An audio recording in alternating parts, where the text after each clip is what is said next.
Shalom. Apa kabar saudaraku dimanapun saudara berada? Sore hari ini mari kita bersyukur kepada Tuhan sebab Tuhan itu baik. Amin. Mari kita berdoa sebelum kita memuji-muji Tuhan. Terima kasih Tuhan buat hari ini. Kami ada sebagaimana kami ada adalah anugerah Tuhan semata. Oleh sebab itu kami bersyukur sekali lagi kepada Tuhan. Biarlah hati kami, jiwa kami tetap mencari Tuhan dimanapun kami berada. Amen. Mempunyai kerinduan yang dalam untuk memuji-muji Engkau. Yes. Mempunyai hati yang haus dan lapar akan Engkau, akan firman-Mu, akan hadirat-Mu. Yes. Dan kami percaya Tuhan, di balik puji-pujian ada kuasa yang besar. Amen. Bekerja atas hidup kami, Amen. Mengubah hidup kami. Amen. Dan terutama firman-Mu Tuhan yang tidak pernah berubah. Firman-Mu ya dan amin. Yes. Dahsyat Engkau Tuhan. Yes. Di dalam nama Yesus kami siap memuji Tuhan. Di dalam nama Yesus kami siap memuliakan Engkau. Haleluya. Amin. Haleluya. Mari saudaraku memuji-muji Tuhan dimanapun saudara berada. Bersukacitalah. Sekali lagi katakan bersukacitalah di dalam Tuhan. Amin. Haleluya.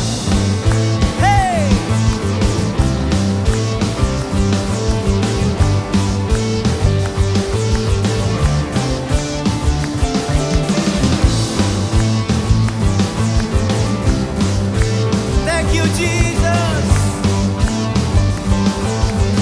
Mari angkatlah tinggi pancinya.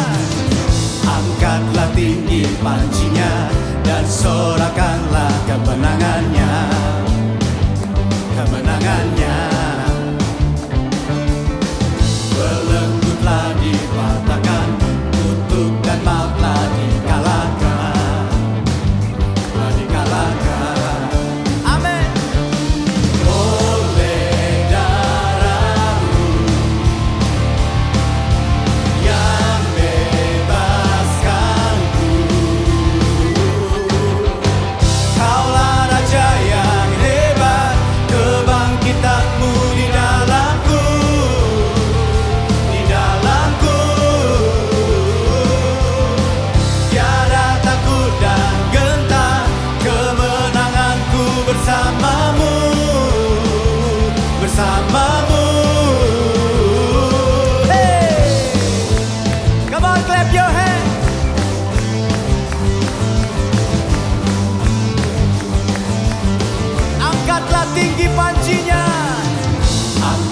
Tinggi pancinya dan sorakanlah kemenangannya.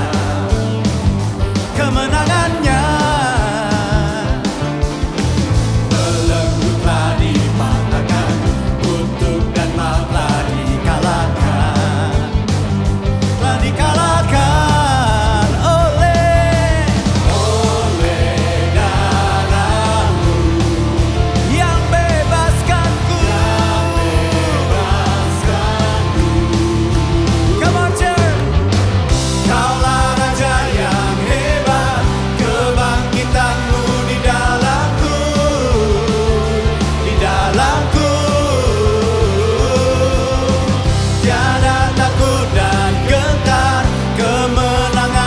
Bersamamu, bersamamu, Kaulah Raja yang hebat, Kaulah Raja yang hebat, kebangkitan-Mu di dalamku, di dalamku, tiada takut dan gentar, kemenanganku bersamamu, bersamamu.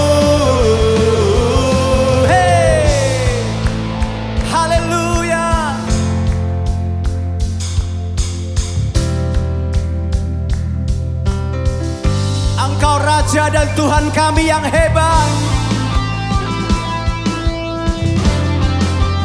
Kuasa-Mu tidak pernah berubah Tuhan. Dulu, sekarang, sampai selama-lamanya. Yes. Haleluya. Dimanapun saudara, mari bangkit berdiri. Katakan dulu, sekarang, sampai selamanya. Dulu, sekarang, selamanya.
kami yang hebat.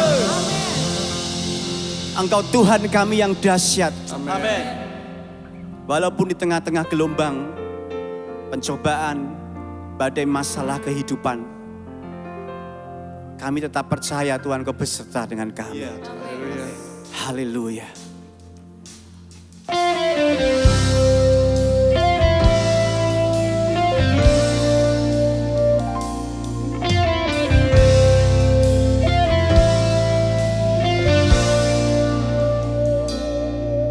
Saat ku berada di tengah gelombang, Kau ada di sana.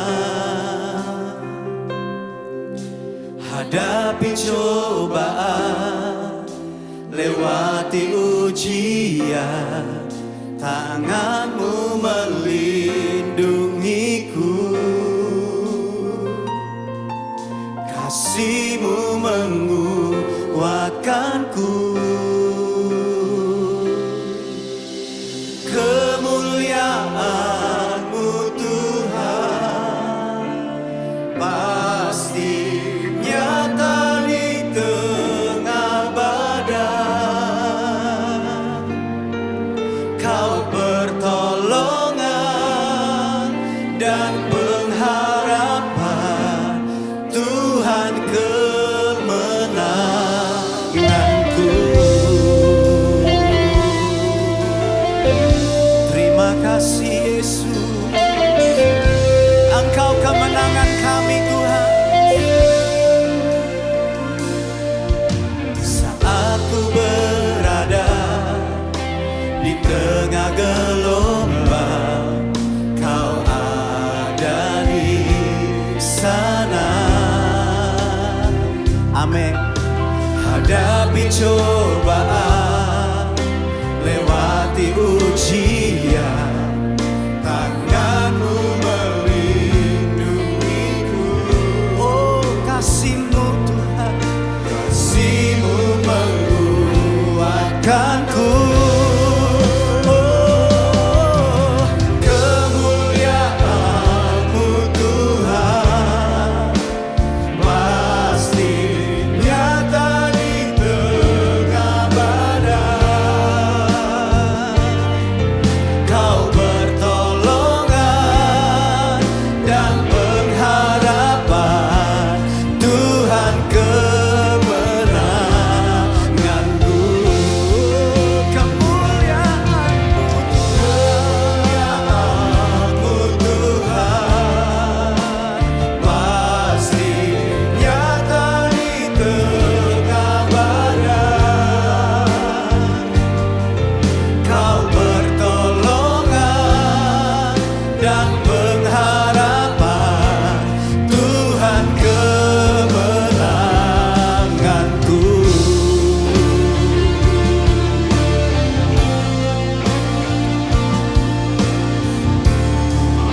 Terima kasih Tuhan Yesus. Kami percaya Engkau tetap menyertai hidup kami, dan kami mau terus bersyukur, sebab di dalam Yesus ada kemenangan demi kemenangan. Haleluya.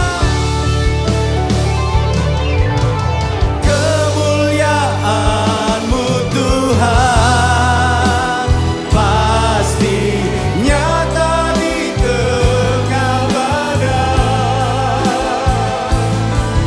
Kau pertolongan dan pengharapan, Tuhan kemenangan. Oh,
mengatasi langit, kemuliaan-Mu mengatasi bumi.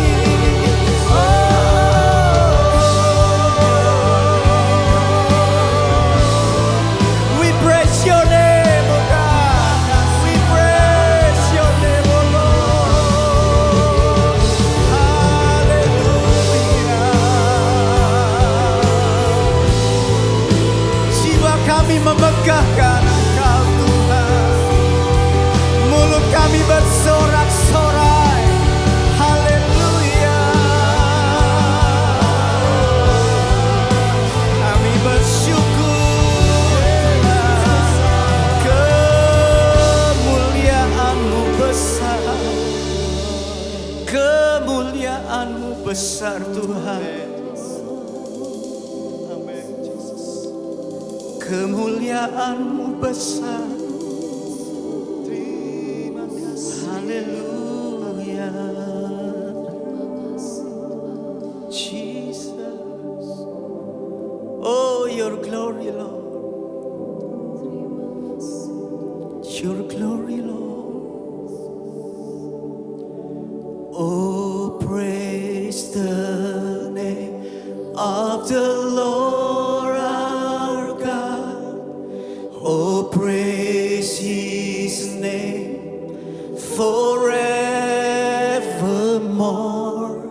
For endless praise we will sing Your praise, oh Lord, our God. Oh, praise the name, oh, praise the name of the Lord our God.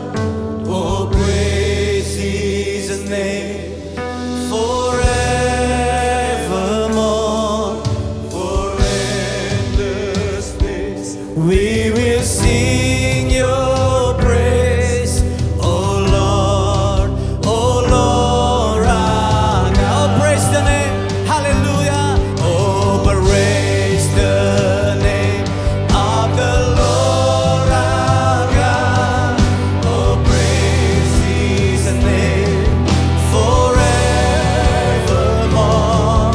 For endless days we will sing Your praise, oh Lord, our God. Oh, praise the name of the Lord our God. Oh, praise His name forevermore. For endless days we will sing Your praise, oh Lord, our God. Oh Lord, our God. Oh Lord, our God. We praise Your name. We praise Your name, oh God, Jesus. Haleluya. Karena Engkau telah memberikan kami hak menjadi umat-Mu dan Engkau menjadi Allah kami. Kami mau bersyukur karena Engkau Allah yang maha kuasa, maha besar, maha agung, maha kuat. Karena itu perlindungan-Mu jelas nyata dalam hidup kami. Terima kasih Bapa, terima kasih. Kami sudah memuji-muji nama-Mu. Kami dihentar oleh teman-teman kami pemusik dan juga singers dan worship leader.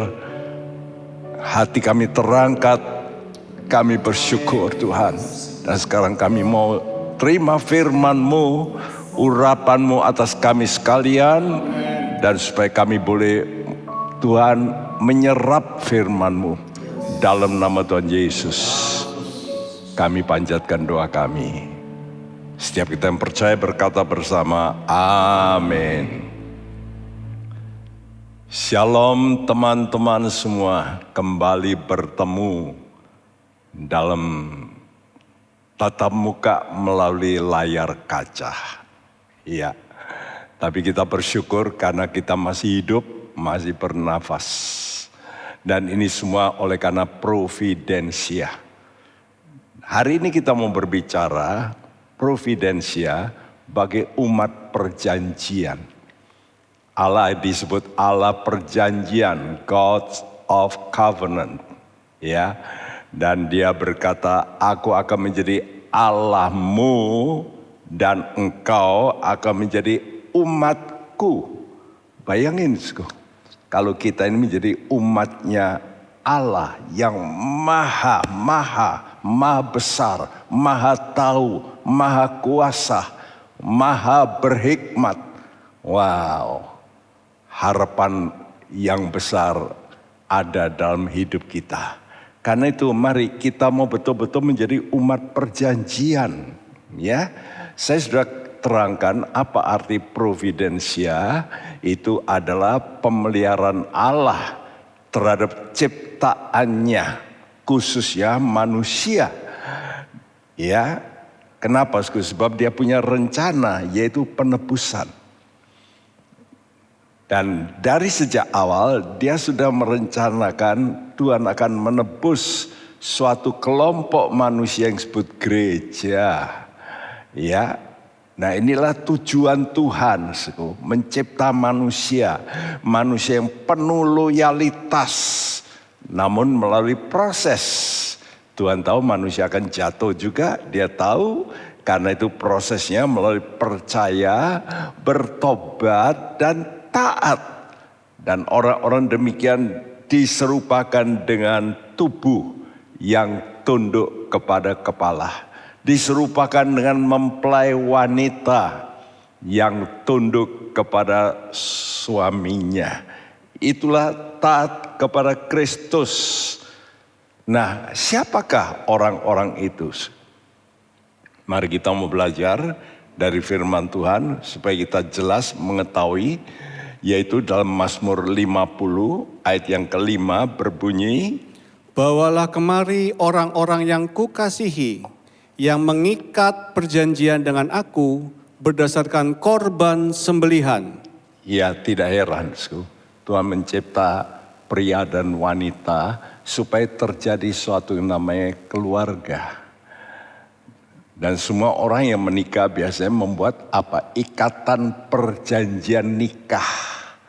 Nah, itu namanya perjanjian. Itu sama dengan seperti pria dan wanita yang saling mengasihi. Mereka menjadi mempelai. Dan Tuhan kata, bawa kemari orang-orang yang kukasihi. Jadi bukan hanya kita berkata saya mengasihi Tuhan, tapi yang penting bagaimana Tuhan bisa mengasihi kita. Kenapa Tuhan mengasihi kita? Karena kita mau, ya, yang namanya hidup dalam korban. Karena itu saya khawatir dengan adanya pandemi ini, banyak orang lalu malas untuk kumpul ke gereja.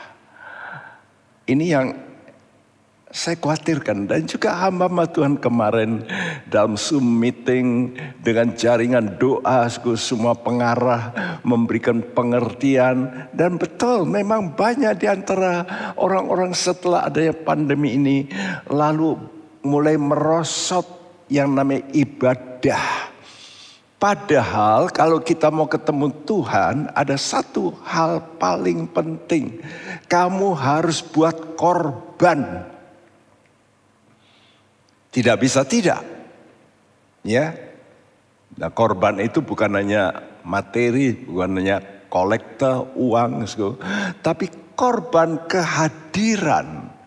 Korban kalau saudara kumpul, apalagi kumpul dengan orang yang saudara tidak senangi, itu korban perasaan. Ini disebut korban sembelihan. Dan perjanjian itu diawali oleh Allah dengan Bapak Abraham. Kalau sudah melihat gambar ini, Bapak Abraham diikat dengan perjanjian yang disebut perjanjian Abraham. Waktu Allah mau mengikat, maka Allah berkata, kamu siapkan lembu 3 tahun umurnya. Ya, kambing betina 3 tahun umurnya. Domba juga 3 tahun. Lalu juga seekor burung terkukur dan seekor merpati. Dan kamu belah itu, kamu potong dibagi 2. Ayo kita berjalan di tengah-tengahnya. Itu cara perjanjian. Artinya perjanjian ini adalah dilumuri dengan darah. Darah. Sekali lagi darah. Dan Tuhan lalu ingin maju. Bukan hanya lembu, hewan yang dipotong. Tapi sekarang bagian tubuh. Sunat. Wow, kalau lembu ini gampang, ya. Ini biasanya kalau kita percaya Yesus yang tersalib, ya saya mau terima Yesus yang tersalib. Tuhan baik, tapi Tuhan kata, oke, kalau aku baik, kamu mau nurut aku enggak? Kamu mau belajar enggak memotong dirimu? Itulah sunat, ya. Jadi banyak orang menerima Yesus sebagai yang tersalib. Tapi dirinya tidak mau disalibkan. Padahal Tuhan kata kalau kamu mau ikut aku, kamu harus menyangkal diri dan pikul salib. Kamu, bukan aku saja, kamu. Ini yang disebut perjanjian sunat. Dan lalu diterangkan dalam perjanjian baru dalam Roma 2 ayat 29 mengatakan itulah sunat hati. Waktu kita harus mengikuti aturan Tuhan, mengikuti yang namanya perjalanan salib, kita harus bisa memotong keinginan kita. Dan itu sakit. Baik pikiran kita harus dipotong, perasaan kita dipotong, kehendak kita dipotong. Itulah namanya jiwa. Karena darah itu bicara soal jiwa. Relakah kita korbankan jiwa kita kalau mau bersekutu dengan Tuhan? Ini penting sekali. Ya, karena itu Tuhan mau membimbing orang, memang dia dengan sabar pelan-pelan supaya bisa mencapai yang namanya korban sembelihan ini, menjadi mempelai. Nah, untuk ini kita lalu mulai digembalakan lebih dulu supaya bisa mencapai titik yang namanya titik menjadi mempelainya Tuhan. Mazmur 95 ayat yang ke-7. Sebab dialah Allah kita, dan kitalah umat gembalaannya, dan kawanan domba tuntunan tangannya. Pada hari ini sekiranya kamu mendengar suaranya. Iya, untuk mencapai yang disebut keinginan Tuhan, puncak persekutuan sebagai mempelai. Artinya kita dengan Tuhan nanti kekal, terus kumpul. Itu seperti suami dan istri. Anak ditinggalkan, orang tua ditinggalkan, berakhir dengan apa? Istri dan suami. Ya, saudara. Untuk itu kita mesti digembalakan. Caranya dengar suaranya. Karena itu dalam perjanjian lama kata dengarkan. Dengarkan itu paling banyak. Kamu dengarkan. Kamu gak perlu aku hajar. Dengar. Banyak orang perlu dihajar-hajar. Ya, tapi dengar. Dan dengar ini sunat hati nih. Kalau kita dihajar itu kita berdarah-darah fisik. Tapi sekarang harus berdarah di hati kita ini, jiwa kita ini. Nah, umat gembalaan adalah umat yang rela ikut bersama dengan Tuhan. Kata Tuhan, di mana aku ada, di situ dombaku juga ada. Jadi mesti mengikuti terus. Jadi umat Tuhan itu disebut umat perjanjian dan umat gembalaannya. Ya, Harus kita sadari ini. Kalau saudara mau menjadi umat perjanjian, lebih dulu harus rela digembalakan. Nah, dalam konteks pembahasan mempelai, ya, gambaran daripada Kristus sebagai mempelai laki-laki dan gereja sebagai mempelai perempuan, maka gereja dilukiskan sebagai bunga bakung. Kidung Agung 2 ayat 1 dan 2 berbunyi, bunga mawar dari Saron aku, bunga bakung di lembah-lembah, seperti bunga bakung di antara duri-duri, demikianlah manisku di antara gadis-gadis. Ya, sebelum memperkenalkan dirinya sebagai bunga bakung, dia lebih dulu berkata, bunga mawar dari Sharon aku. Jadi aku ini bunga mawar dari Sharon. Seperti bunga bakung di antara duri-duri, gereja, kamu mesti ingat, kamu juga bunga bakung. Tapi kamu di antara duri-duri. Ya, demikianlah manisku. Tuhan berkata, ya, biasanya orang barat kalau ngomong kepada honey, sweet honey. Istriku yang manis. Tuhan juga berkata begitu, manisku di antara gadis-gadis. Perhatikan, walaupun kita mungkin menjadi orang yang menjaga namanya kegadisan Atiasku, betul-betul kudus, tapi ada orang kudus yang kurang, yang sangat menyenangkan Tuhan. Karena itu dikatakan manisku di antara gadis-gadis. Begitu banyak anak Tuhan yang betul-betul hidupnya baik, tapi Tuhan masih pilih yang terbaik, yang menjadi manis di matanya. Yaitu mereka yang mau menjadi serupa dengan Yesus. Minggu lalu sudah saya katakan bahwa bunga bakung ini dalam bahasa Inggris katakan lily dari kata Susan. Ya, bunga bakung dalam arti kata Susan ini dalam arti keputih-putihan. Jadi putih. Ya, dari kata sus yang berarti cerah, cemerlang, gembira. Nah, itulah sebabnya dalam pesta pernikahan maka bunga lili ini dipakai. Gaunnya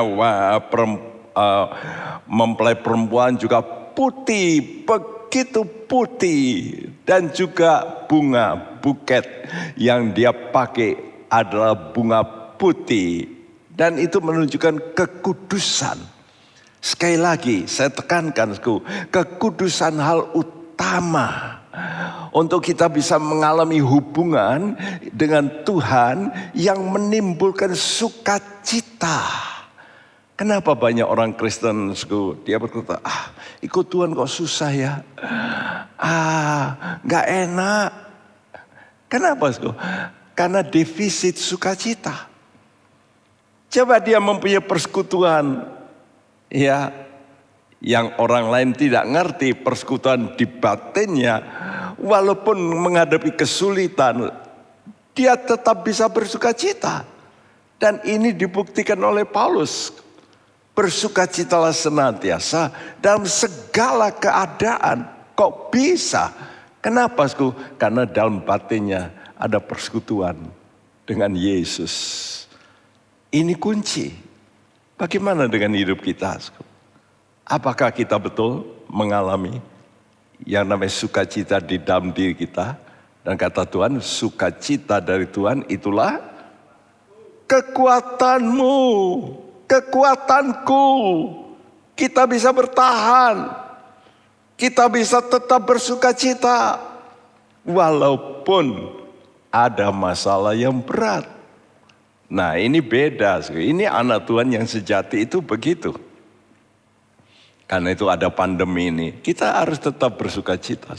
Waduh, kok merosot ya ekonomi? Tidak apa-apa. apa? Kita mempunyai harapan yang lebih besar daripada problem ekonomi di muka bumi ini. Kita mempunyai harapan bertemu dengan Tuhan kekal selama-lamanya. Dan itu membuat kita sukacita. Tapi lebih dulu sebelum kita betul-betul menjadi bunga bakung, dia ingin memperkenalkan. Ini loh, aku ini bunga mawar dari Sharon. Ya, aku ini bunga mawar dari Sharon. Nah, tentu dari sini saya mulai gali, apa tuh artinya Sharon ini? Ya, ini memang tempat, ini hanya nama tempat saja. Tapi ini tempat ternyata ada tempat penggembalaan. Jadi Sharon ini tempat yang memang begitu banyak rumputnya yang digunakan oleh orang-orang Israel untuk mengembalakan. Karena di situ waduh luar biasa. Karena itu sebagian daripada orang-orang Israel waktu masuk ke tanah perjanjian, belum sampai tanah perjanjian mereka menemukan ladang ini yang namanya Sharon. Dan sebagian 2,5 suku berkata, oke, kami nggak mau masuk tanah perjanjian, cukup di sini saja. Kenapa suku? Karena waduh ini tempat untuk bisa memproduksi kekayaan.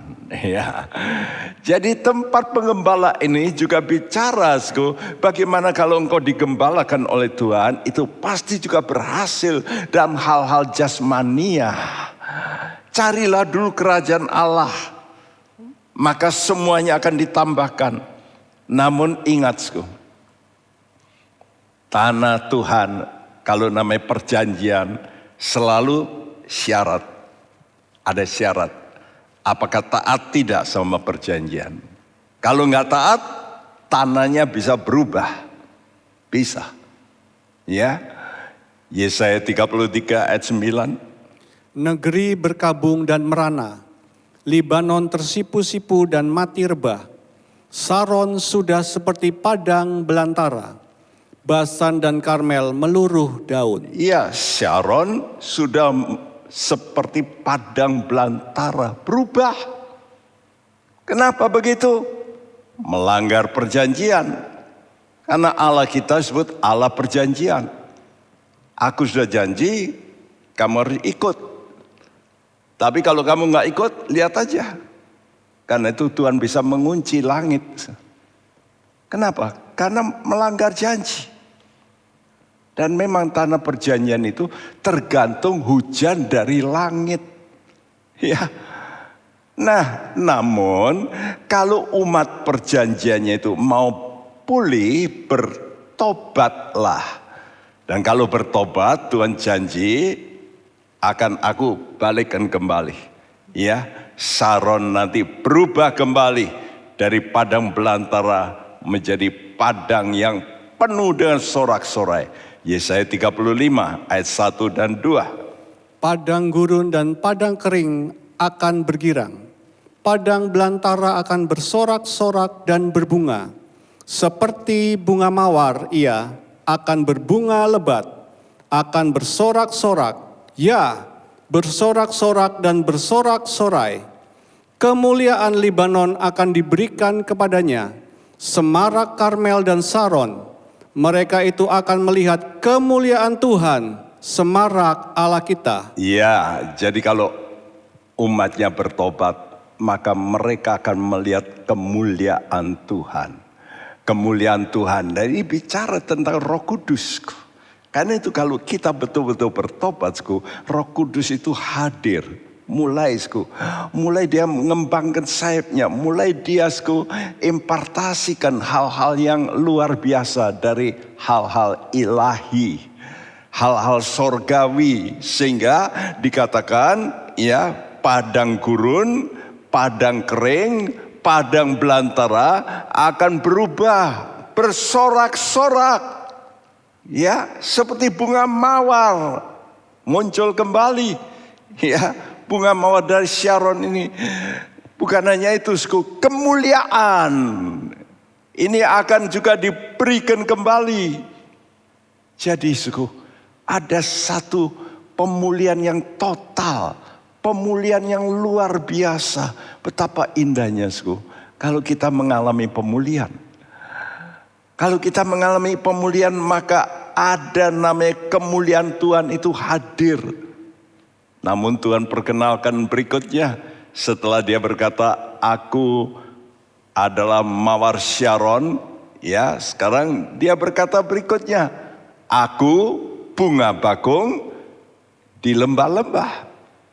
Nah, kalau kamu mau ikuti perjanjianku, caranya ikuti hidupku. Apa?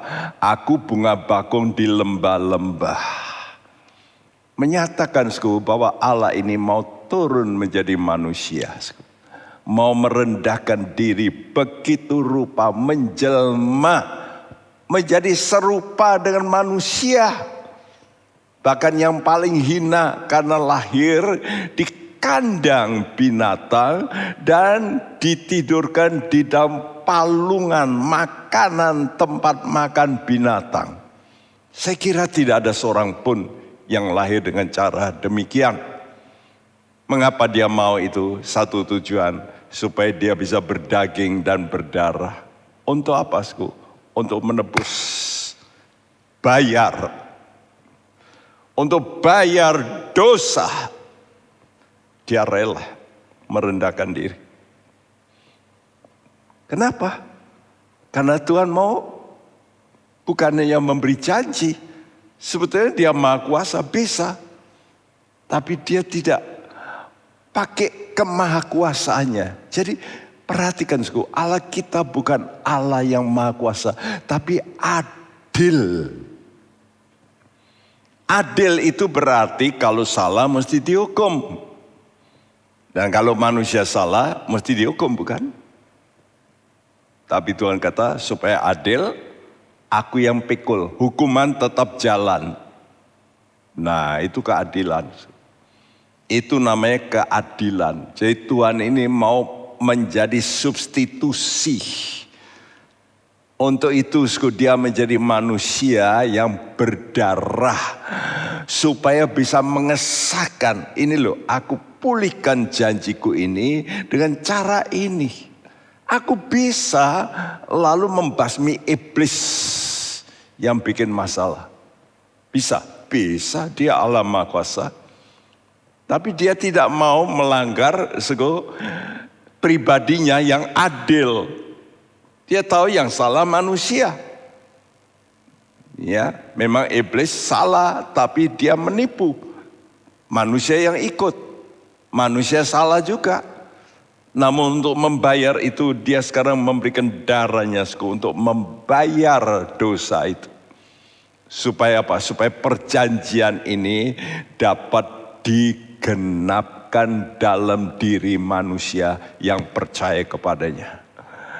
Karena itu gambaran hubungan suami istri itu digambarkan dengan mempelai itu seperti tabut perjanjian ini. Ada namanya mercy seat, tutup pendamaian, gambaran daripada Kristus yang akan menaungi kita. Dan ada peti, gambaran daripada gereja.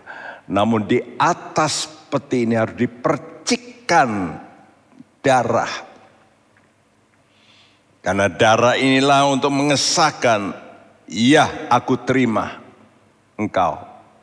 Karena itu bagi saudara-saudara yang mau mengalami perjanjian Allah, terimalah darahnya Yesus. Nah, setelah dia menyatakan dirinya sebagai mawar dari Syaron, itulah keindahan, keharuman, kerelaan dia mengembalakan. Ya, sekarang dia juga berkata, aku bunga bakung. Dia mau merendahkan diri. Berarti dia mau solidaritas terhadap gereja. Karena gerejanya juga seperti bunga bakung. Tapi di antara duri-duri. Dan itu Tuhan tahu. Karena itu ini berarti Tuhan itu tahu. Gerejaku yang mau ikut aku, mereka juga akan mengalami penderitaan seperti aku. Karena itu kata Tuhan, siapa mau ikut aku, dia harus pikul salib. Harus, no option. Ini kewajiban.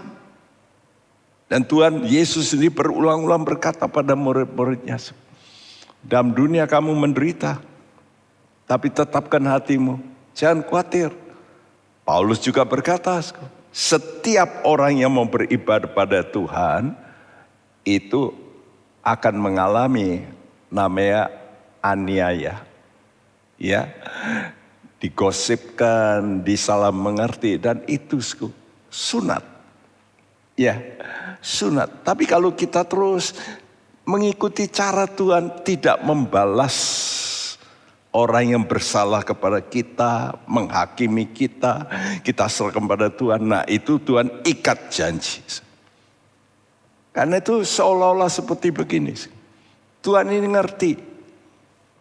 Kita, gereja Tuhan seperti kijang-kijang yang menjadi mangsa. Dan dia tahu, aku tahu, engkau umat gembalaanku. Dan aku memang tempatkan kamu di dunia, kenapa? Ya karena kamu harus mengerti kamu ini orang berdosa. Akibat dosa itulah sebetulnya hukuman maut. Tapi sekarang aku ganti. Dengan apa? Dengan namanya, dengan penderitaan. Tapi kamu harus punya iman. Kamu nanti aku pilih menjadi umat gembalaanku, manisku. Karena itu ayo solider. Aku juga mau solider dengan kamu. Aku mau jadi bunga bakung. Ya. Tapi ingat, lihat, aku ini mawar Sharon. Wih, kalau sudah lihat mawar ini, sudah lihat apanya? Ada durinya juga. Ya. Tapi lalu berakhir dengan apa? Bunga. Mana lebih dulu kelihatan? Duri dulu. Lalu baru bunganya. Tapi indah sekali. Karena itu jangan takut dengan penderitaan, kata Tuhan. Lihat aku yang sudah bangkit.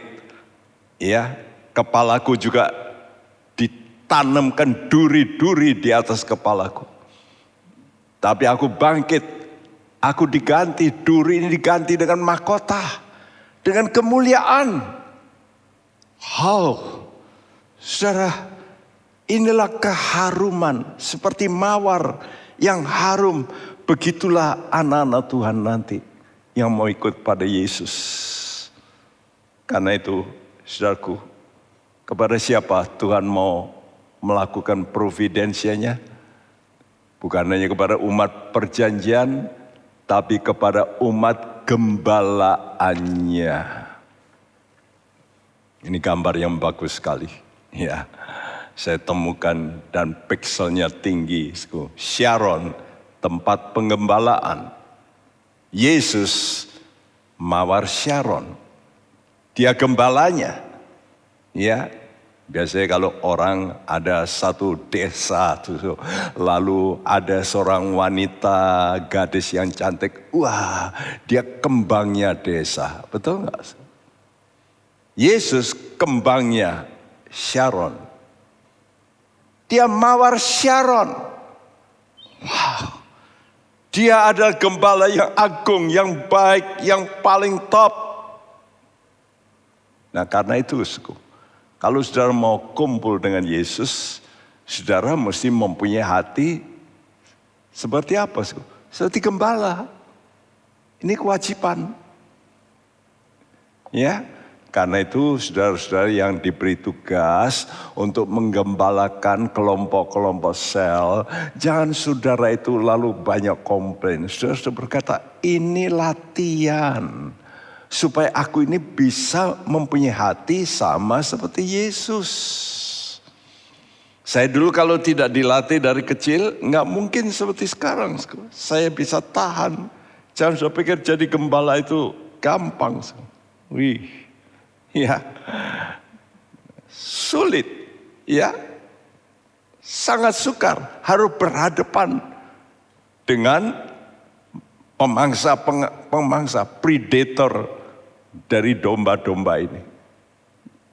Dan kadang-kadang domba-domba ini sendiri dikuasai oleh roh predator yang ingin juga kadang-kadang mencaplok gembalanya.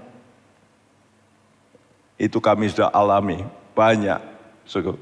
Tapi berubah. Ya, domba-domba ini lalu bisa berubah sifat. Nanti saya terangkan.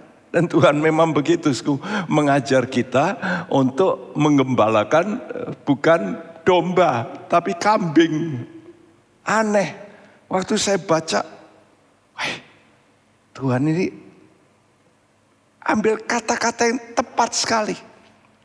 Kidung Agung 1, ayat 7 dan 8.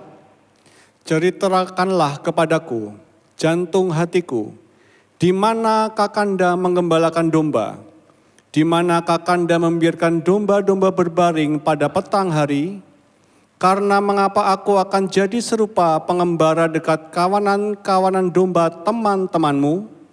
Jika engkau tak tahu, hai jelita di antara wanita, ikutilah jejak-jejak domba, dan gembalakanlah anak-anak kambingmu dekat perkemahan para gembala. Nah, ini Tuhan kalau bicara itu hikmat. Dan saya perlu memperhatikan kenapa ya dia ngomong ikutilah jejak-jejak domba. Dan gembalakanlah, bukan anak-anak domba, anak-anak kambing. Karena itu kalau saya membaca begini, timbul tanya, lalu Tuhan beri pengertian. Nah, Tuhan kasih pengertian. Itu cara membaca Alkitab. Jadi saudara kalau baca Alkitab itu jangan lewat aja. Tapi waduh ini begitu ya. Lalu Tuhan berkata, ceritakanlah kepadaku jantung hatiku. Ini adalah jeritan daripada mempelai wanita. Tuhan Yesus, ceritakanlah. Ya, engkau jantung hatiku, di mana engkau Yesus menggembalakan domba? Nah kita mesti tanya, tadi dia berkata apa? Aku mawar Sharon. Sharon tempat pengembalaan. Ya, jadi Yesus itu mempelai laki-laki. Dia sebagai gembala, gereja sebagai mempelai perempuan. Dan harus bersekutu erat dengan gembala. Caranya bagaimana? Kata Tuhan, ikuti jejak domba-domba. Nah ini yang sudah jadi domba ini adalah orang-orang Kristen yang betul-betul menurut firman Tuhan. Ya toh? Domba berarti yang nurut. Ya. Jadi kita mesti mengikuti jejak orang-orang yang menurut firman Tuhan. Siapa antara lain Rasul Paulus misalnya. Sehingga Paulus sendiri berkata dalam 1 Korintus 11 ayat yang pertama. Jadilah pengikutku sama seperti aku juga menjadi pengikut Kristus. Ya, jadilah pengikutku. Dan kata Tuhan ikutilah. Karena itu saudara mesti baca Alkitab. Saudara ikuti, Daud begini ya. Ngatasi Saul. Bagaimana dia mau dibunuh. Daud tidak membalas. Ya, ada kesempatan. Tinggal tikam. Tapi dia tidak melakukan. Nah itu ikuti. Gitu caranya. Itu namanya saudara menurut firman Tuhan. Ya, bagaimana Yesus waktu dimaki-maki, bagaimana dia diam, nah, ikutilah, ya, ikuti itu jejak domba-domba itu, yang betul-betul bersifat domba. Lalu kamu belajar menggembalakan anak-anak kambing. Makanya mungkin di komsel saudara ada, waduh Pak Bekti, komsel saya ini ruwet. Orang-orangnya waduh gak enakan. Nah, kalau enak ya gampang. Ya. Kalau gak enak baru bisa ngerti. Oh iya ya Pak Bekti itu ya susah ya. Ya susah. Supaya engkau bisa apa? Solider dengan saya. Betul? Nah kalau sudah solider dengan saya lalu bagaimana? Sudah mulai menghormati. Pak Gembala. Kan itu ada jemaat yang tidak menghormati itu karena belum ngalami. Coba disuruh mimpin orang. Dan lihat gambar ini. Sudah perhatikan gambar ini? Ya, apa bedanya gembala domba dengan gembala kambing? Lihat ini. Nih, gembala domba dia jalan di depan, kambingnya ikut. Jelas? Gembala kambing gimana? Dia berjalan di belakang.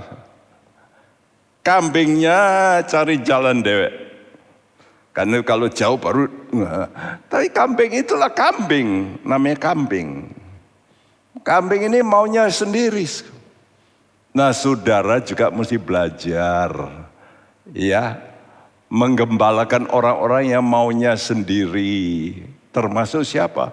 Suamimu, istrimu maunya sendiri, anakmu,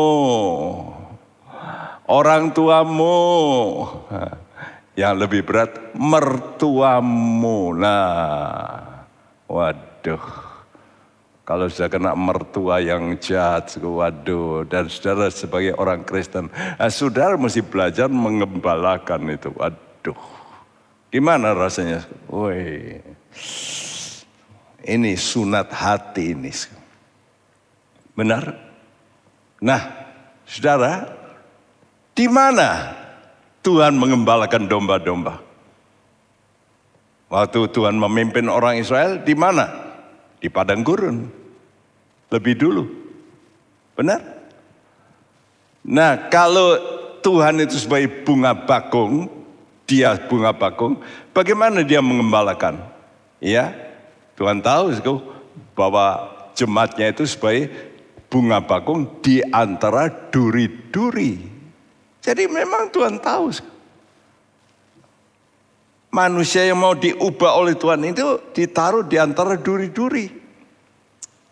Supaya bisa mengalami yang namanya penderitaan dan mulai belajar bagaimana menahan. Kalau kita sudah kehilangan yang namanya roh rem ini, tahan diri, gagallah kita. Ini yang paling sulit. Ya.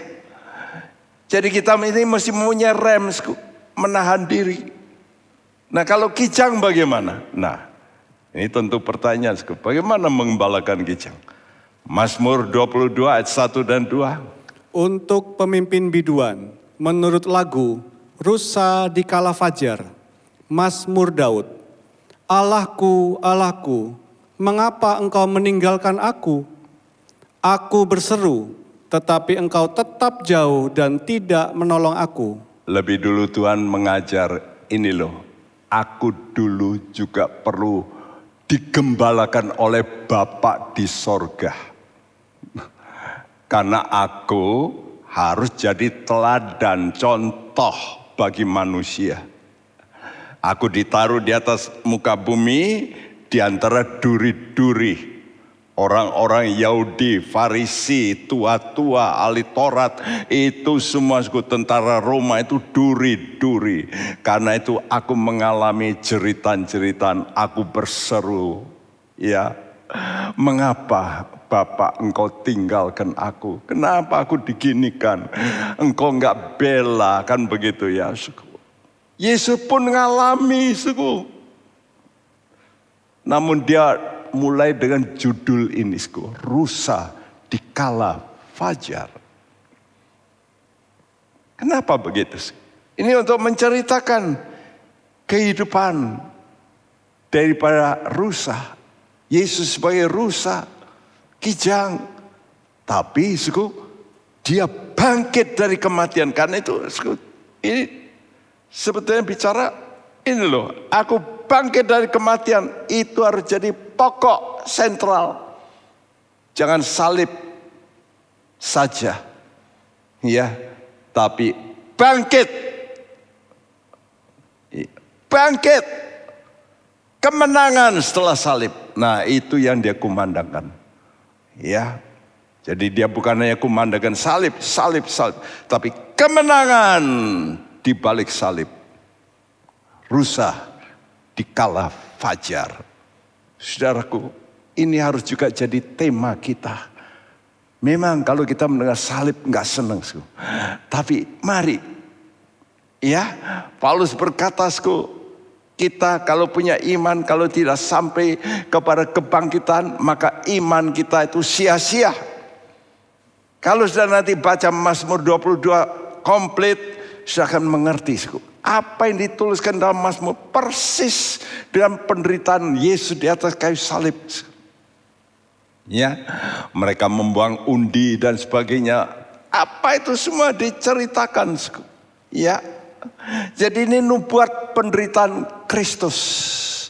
Namun diakhiri dengan kebangkitan dari antara orang mati, bukan?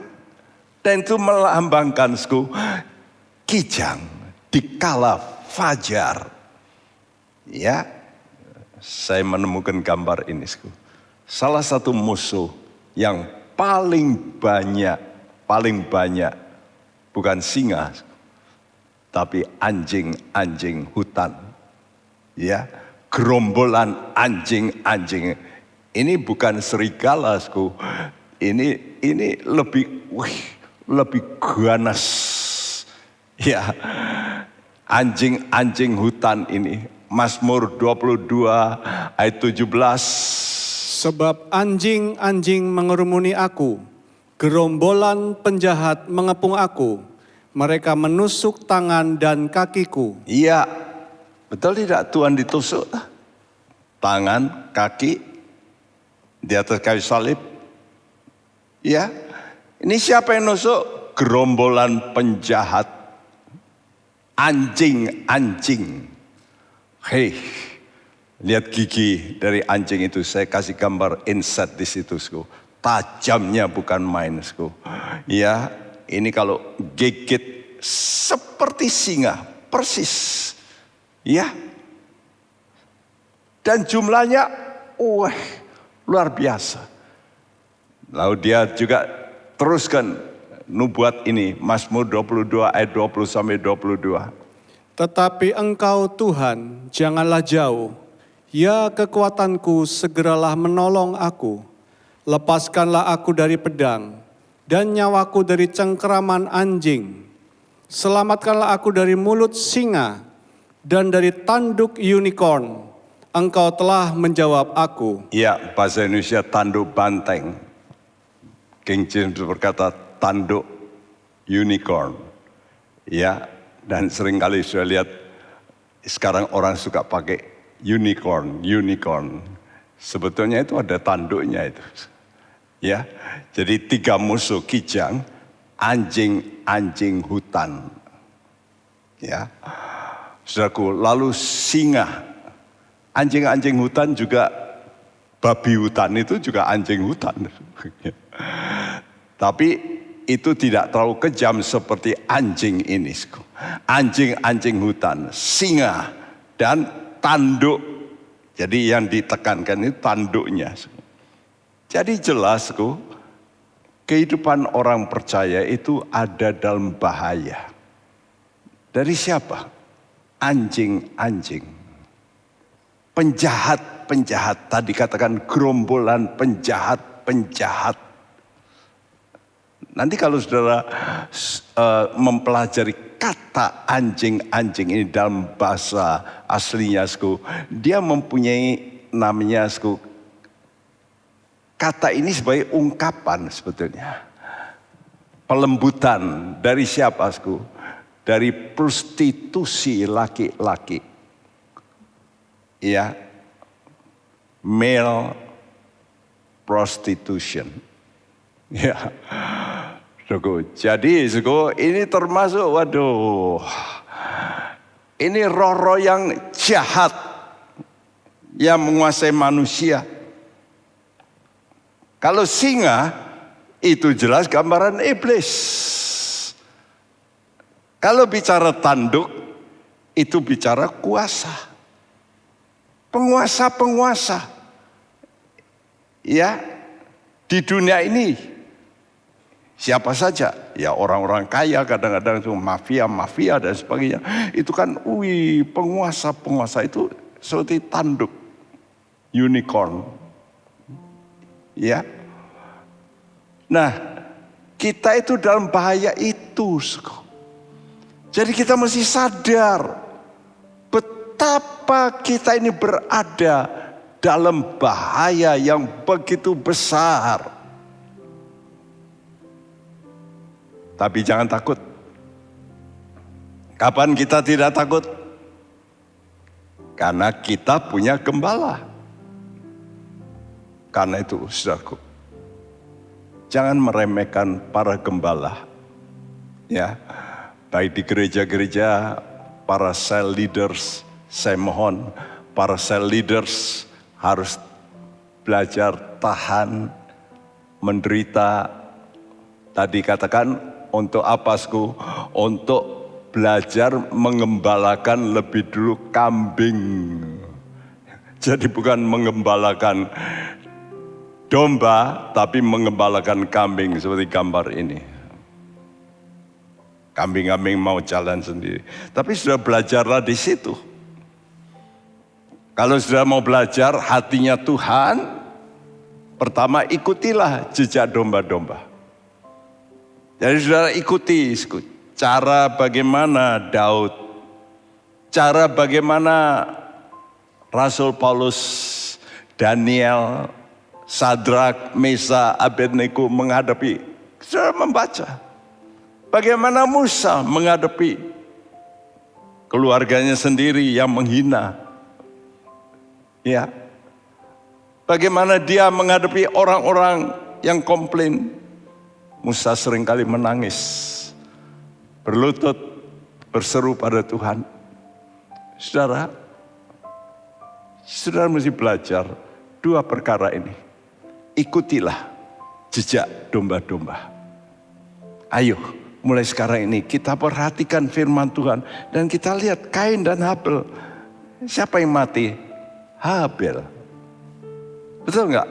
Yang ganas siapa? Kain. Tapi lihat kata Tuhan dalam surat Ibrani, ya, bahwa Habel ditulis sebagai pahlawan iman. Bukan Adam, Habel. Dan Habel oleh karena imannya, Tuhan berkata, darah adikmu masih berkata-kata. Artinya dia hidup. Mari kita ikuti jejak domba-domba ini. Kita ikuti pengalaman daripada saleh-saleh Tuhan yang berakhir dengan kemuliaan. Dan kita belajar sekarang mengembalakan anak-anak kambing. Mungkin saudara akan mengelus dada, aduh susahnya orang-orang ini. Waduh, saya dimakan uangnya, sudah tak saya tolongi malah dimakan. Ya itulah, saya dibully, ditipu. Ya kami alami semua. Ya, saudaraku, kami dilawan dan sebagainya. Dan itulah kambing-kambing. Mari kita mau belajar Tuhan. Satu perkara, satu yang kami minta, Engkau sebagai gembala kami, Mawar Syaron, Engkau tolong kepada kami, gembalakanlah kami dalam pimpinanmu. Kami mohon perlindunganmu, Engkau adalah Mawar Syaron. Lindungi kami Tuhan, lindungi kami. Dan kami mau tetap tinggal dalam Tuhan. Karena kami percaya tangan-Mu akan berkuasa melindungi kami. Karena itu mari kita mau datang kepada Tuhan. Kita mohon perlindungan Tuhan yang kokoh ini.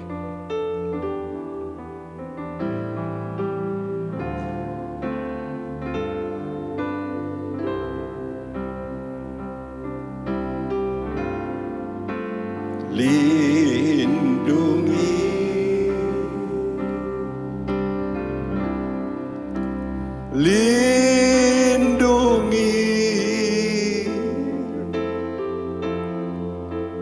gembala Kembangkanlah penudungmu atasku,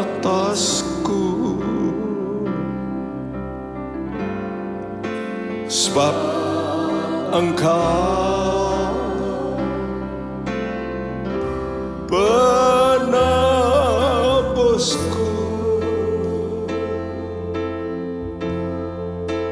Lindungi, lindungi, lindungi, lindungi,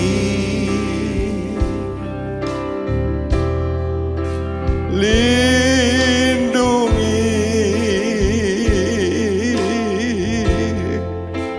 kembangkanlah penudungmu atasku, sebab Engkau penebusku.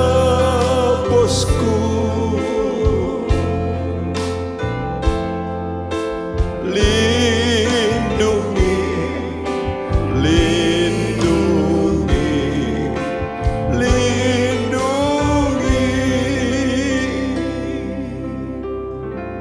Saat ini menjadi fakta, manusia di muka bumi menghadapi COVID-19, virus yang kecil tapi berbahaya.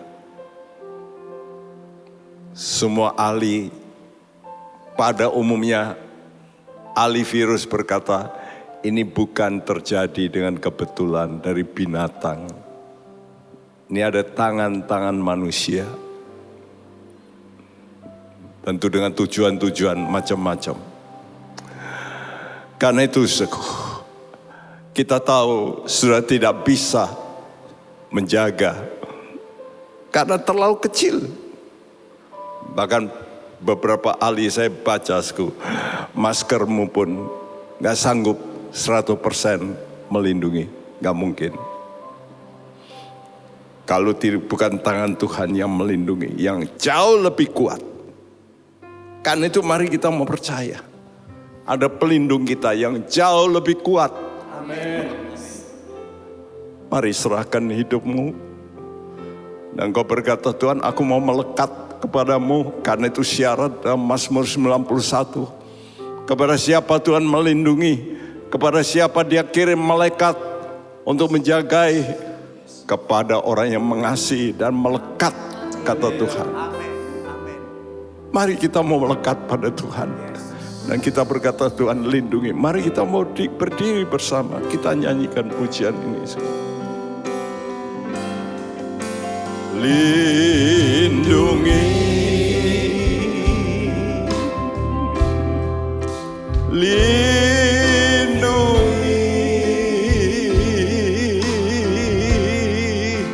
kembangkanlah penudungmu atasku, sebab Engkau penebusku. Lindungi, lindungi, lindungi. Singers dengan suara lembut nyanyikan.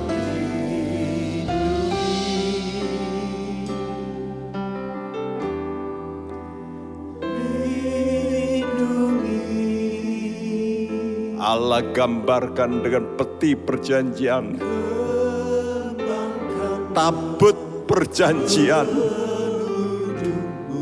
yang di atasnya ada kerub mengembangkan sayapnya. Mari dengan imanmu engkau berkata, Tuhan, kembangkanlah sayapmu atas kami. Lindungi kami Tuhan. Lindungi kami. Baik daripada si jahat iblis, orang-orang jahat, maupun juga penguasa roh-roh jahat. Lindungi kami Tuhan.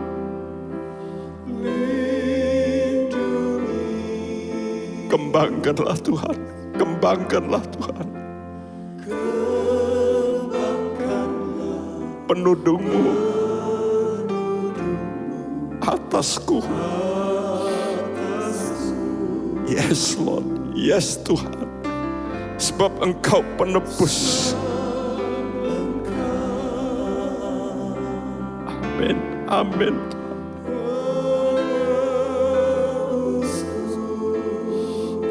Lindungi Tuhan, lindungi.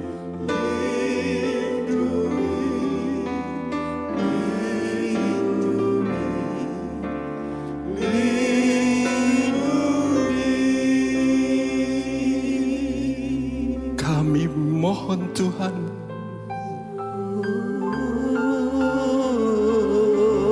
kembangkanlah sayap-Mu.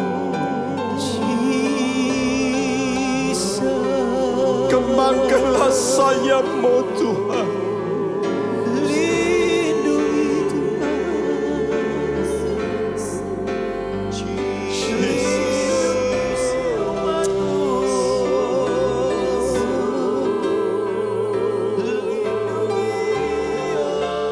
Kami mau dikumpulkan Tuhan. Kami mau dikumpulkan.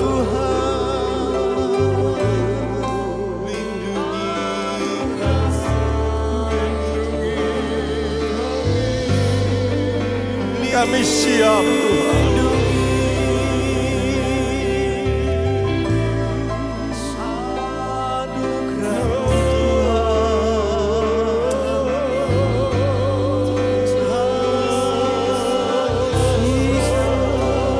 Hati kami siap disunat ya Tuhan.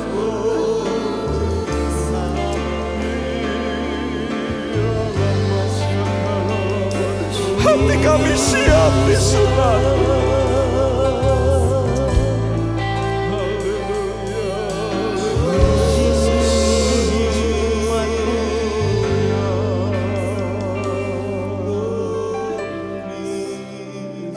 Terima kasih Tuhan. Dan biar firman-Mu mendapat tempat terbaik, sehingga umat-Mu yang mendengarkan berkata, Tuhan, sekarang aku rela untuk menyunat hatiku. Dan biar ada tanda darah perjanjian dengan Engkau. Bukan hanya Engkau yang mencurahkan seluruh jiwa-Mu, kami pun mau mencurahkan seluruh jiwa kami untuk mengasihi Engkau. Karena disitulah satu ikatan yang tidak akan putus, yang kekal selama-lamanya. Terima kasih Bapa, berkati rumah tangga anak-anak-Mu, berkati pekerjaan mereka. Tuhan, apa yang telah dicuri oleh iblis, Engkau kembalikan Tuhan. Dipulihkan. Segala kehancuran dipulihkan kembali. Sehingga kami boleh bersorak-sorai. Bersorak-sorai. Seperti janji-Mu. Kami juga sekarang berdoa bagi pemerintahan kami Tuhan. Pulihkan negeri kami. Tuhan, baik dari gangguan kesehatan maupun juga ekonomi ya Tuhan. Pakai Tuhan Bapak Presiden kami, wakil menteri-menteri, juga Tuhan TNI Polri, dan seluruh aparat apapun Tuhan yang Tuhan memerintah, kiranya Tuhan Engkau memberikan roh hikmat akal budi. Dan kami percaya Tuhan menyertai bangsa kami. Terima kasih. Kami mau menerima berkat-Mu, kami tadakan tangan kami. Saku terimalah berkat daripada Allah Bapa kita, dari Tuhan kita Yesus Kristus dalam persekutuan Roh Kudus. Tuhan memberkati engkau dan melindungi engkau. Tuhan menyinari engkau dengan wajahnya dan memberi engkau kasih karunia. Tuhan menghadapkan wajahnya padamu dan memberikan engkau damai sejahtera. Sampai Maranatha dia datang kembali. Dan siap kita yang percaya berkata bersama, amin. Hai Inspiration People, jangan lupa untuk mengikuti iGen Online Service setiap Sabtu jam 5 sore di YouTube channel Generasi Inspirasi. God bless. Hai Sobat Nambah, ikuti terus ya ibadah Nambah online setiap minggu jam 10 pagi di YouTube Nambah Kids Church atau jam 11 siang di IGTV @nambah-kc. Yuk bersukacita bersama, God bless you. Penyaluran kolekte maupun persembahan lainnya dapat dilakukan melalui transfer ke nomor rekening gereja dengan nomor 009 707 2071 atas nama Megawati dan Lee Irwande atau dengan scan QR Code berikut ini.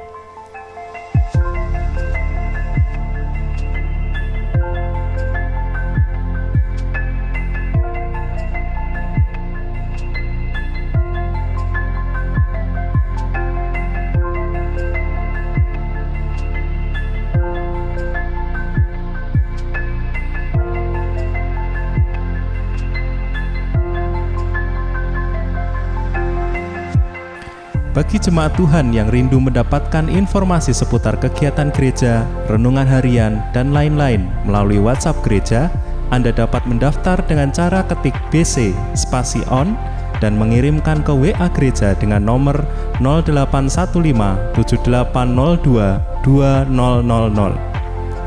Untuk mengikuti ibadah offline di gereja, jemaat dapat mendaftarkan diri di link berikut ini.